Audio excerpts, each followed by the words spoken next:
देवकी नंदन कृष्ण गीता पाठेन तुष्यति यथा न वेदैदानेन यज्ञतीर्थव्रतादिभिः।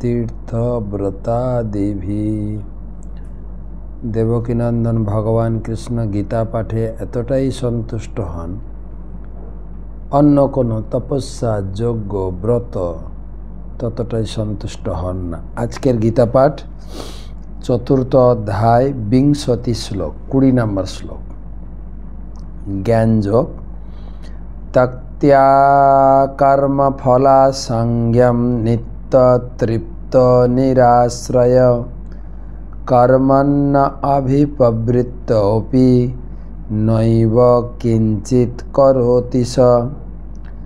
कर्मफलेर आसक्ति सम्पूर्ण रूपे त्याग करे सर्वदा तृप्त थेके एवं आश्रयेर अपेक्षा रहित हये तिनि सब रकम कर्म जुक्ते थाका सत्त्वेও कर्मफलेर आशाय कोनो किछु करेन ना।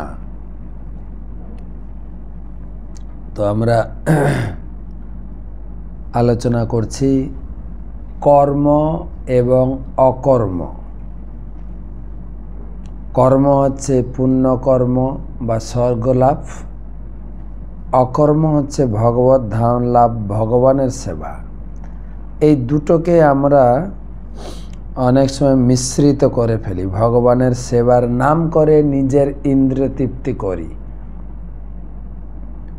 তো সেটাই ভগবান বোঝাচ্ছেন, আমি যে ভগবানের সেবা করছি অকর্ম করছি তার লক্ষণ 19-20 এই শ্লোকগুলোতে বলা হয়েছে। त्यक्त्या कर्मफलासंज्ञं नित्यतृप्त निराश्रय।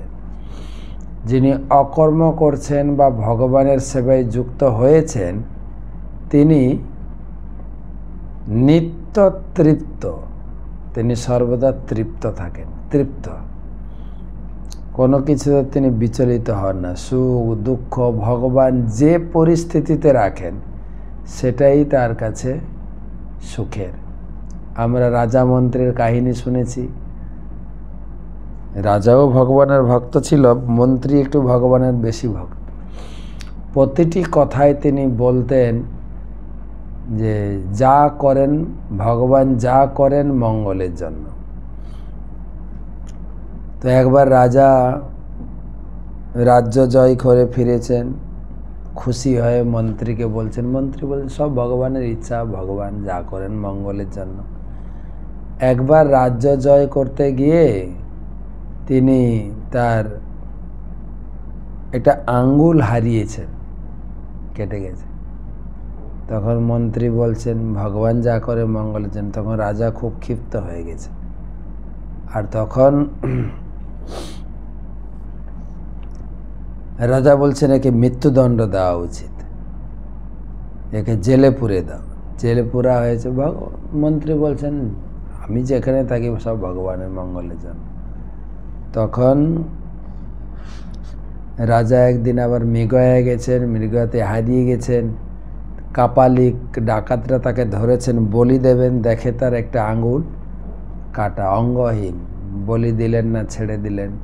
তখন রাজা বুঝতে পারলেন যে হ্যাঁ, ভগবান যদি সেদিন আঙুলটা না কাটতেন আমার মৃত্যুদণ্ড হতো। তাই ভক্তরা সমস্ত পরিস্থিতিতে নিত্য তৃপ্ত, সুখে থাকি দুঃখে থাকি তৃপ্ত।